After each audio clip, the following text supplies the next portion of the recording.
He had everything the world could ask for, but something missing.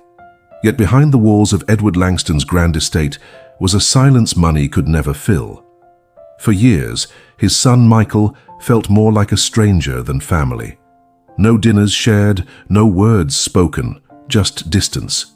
It wasn't always this way. Once upon a time, Edward was a young man full of dreams, working tirelessly to build an empire from the ground up. But success had a funny way of changing people.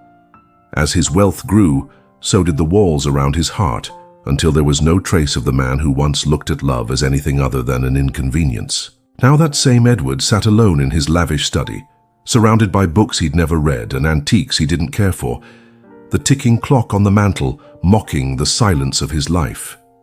He was old now, older than he cared to remember. The thought of his own mortality pressing down on him like a shroud. One night, tucked away in the study, Edward Langston poured his soul into a letter. He wrote truths he had buried for decades, secrets no one had heard, regrets he could never say aloud. He wrote about the mistakes of his youth, the choices that had led him here, the pain he had caused, and the peace he had lost. It was a confession, a lament, a plea. The letter was addressed simply to his son Michael. Edward had kept his distance from his boy, not because he hated him, but because he feared what their relationship could become. He saw in Michael the reflection of his younger self, the drive, the ambition, the kindness. And it scared him because he knew that if he let Michael in, he might just be letting a part of himself back in as well. As the final words fell onto the page, Edward sealed the envelope with trembling hands, leaving it for his son to find. How did he know Michael would read it? Because he knew his son better than he cared to admit, knew the inquisitive mind, the relentless spirit that wouldn't rest until the truth was unearthed. Michael found the letter tucked away in an old trunk after his father passed. The discovery came as a shock, the stiff, creamy paper and elegant script both foreign to Michael, who was more accustomed to emails and text messages. As he unfolded the letter, his eyes raced across the words, the ink seeming to dance before him. He read about his father's journey, the struggles, the triumphs, the hopes. Then suddenly, his eyes landed on one line that shattered him completely. It wasn't the mention of riches or the promises of a future together. It was something far deeper, something that would break anyone who dared to read it. "I'm sorry for the life I never gave you." The words hit Michael like a physical blow, stealing the breath from his lungs and replacing it with a cold, hard knot. He reread the line, searching for some hidden meaning, some trick of the light that had played upon his eyes. But there it was, plain as day, etched in his father's elegant script. A lifetime of regret condensed into 4 simple sentences. At that moment, the grand house, the sprawling estate, all of it seemed to come crashing down around him, leaving him exposed and vulnerable beneath the weight of his father's unspoken sorrow. The more he read, the more the pieces of the puzzle fell into place. The coldness in his father's eyes, the distant, haunted look he sometimes wore. They weren't just the signs of an old, lonely man. They were the echoes of a broken heart. Edward had built his life on a foundation of ambition, a fortress of success, but forgotten the warmth of human touch. Now his legacy wasn't just his vast fortune or his towering buildings. It was the quiet tragedy of a life lived in solitude.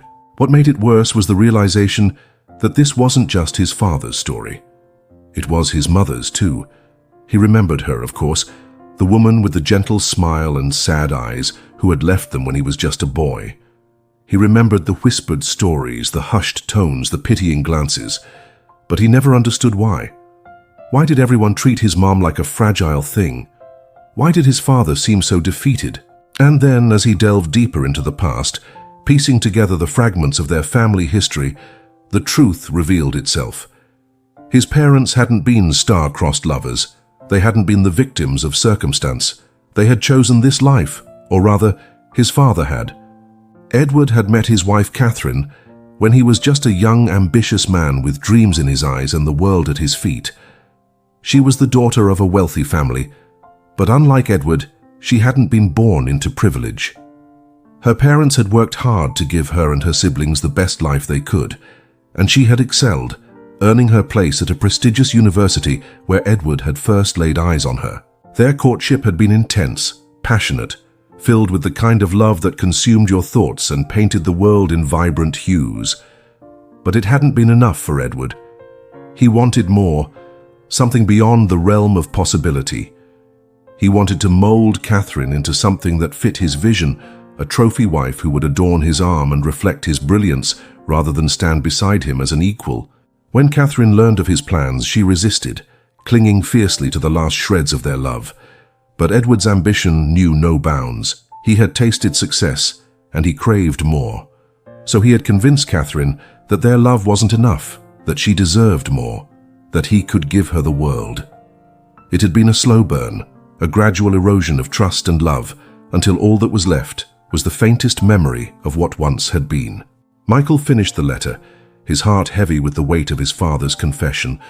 But as the last lines faded from view, a new determination began to stir within him. He realized that while his father had failed his mother, he wouldn't fail him. He owed it to his mom, to his father, and most importantly to himself. He had a choice to make, either let the past define him or rewrite his future. Michael decided to honor his father's memory by becoming the son he never had. He reached out to his estranged uncle and aunt, determined to learn more about the family he barely knew. He started volunteering at a local charity, hoping to find some semblance of the kindness his father had lost. Years passed and Michael blossomed. He became a man of integrity, compassion, and drive, everything his father had strived for, yet somehow managed to lose. In time, the pain of his father's words faded, replaced by a deep sense of empathy and understanding. Edward Langston might have built his life on a foundation of ambition and success, but Michael knew that true fulfillment came from something far more profound: the connections you made, the love you shared, the impact you had on the world. Meanwhile, Edward Langston's grand estate remained untouched, a silent monument to a life unlived. Some said it was haunted, others that it was cursed. But the truth was simpler than any ghost story. It was just a house filled with memories. And somewhere in its dusty, echoing halls, a letter lay forgotten, a testament to a love lost and a life undone. The irony wasn't lost on Michael. His father had tried to build a legacy that would live on through his son, but it was the unraveling of that legacy, the shedding of the Langston name that had set Michael free. He had walked away from the shadows of his father's past, not in bitterness or anger, but in acceptance. He understood now that Edward Langston hadn't been born with a heart of stone. It had hardened over time, a defense mechanism against a world that had taught him to be guarded. In the end, Edward's greatest regret wasn't the distance he had put between himself and his son, nor the missed opportunities, nor even the wealth he had so carelessly amassed. It was the loss of himself. He had become everything he had set out to be: successful, powerful, respected. But in doing so, he had forgotten the little things, the laughter, the joy, the love. And maybe that was the greatest tragedy of all. Michael stood before his father's grave, the polished granite a stark contrast to the soil below. He had kept his word, honoring his father's memory by living a life of integrity and compassion. But there was still a part of him that wished Edward had done the same. He wondered if his father, in the quiet moments of his twilight years, had ever thought of him, of the son he had neglected in favor of his ambitions. Had he ever regretted his choices? Had he ever wished for a different path? As the years went by, Michael's life took shape. He married a woman who understood him, who shared his values and supported his dreams. Together, they built a life that was a testament to the power of love and connection. Meanwhile, the grand Langston estate was sold, the contents auctioned off, the house itself torn down to make way for a new development. And as the wrecking ball swung, it seemed to carry with it the last vestiges of a life defined by ambition and loss. One day, Rum family gathered at the gravesite. Michael, now an adult, stood beside his uncle, sharing stories of their father and grandfather. There was laughter, there were tears, but above all, there was a sense of unity and togetherness that had been absent for generations. They had come together not to mourn the past, but to celebrate the present and honor the memory of those who had shaped their lives in ways they could never forget. As the sun set, casting long shadows across the cemetery, Michael knew that the Langston name might be fading from memory, but the lessons it held were forever etched in his heart. He had learned the importance of family, the power of love, and the courage it took to walk away from a life that promised everything but offered nothing. And in doing so, he had found peace,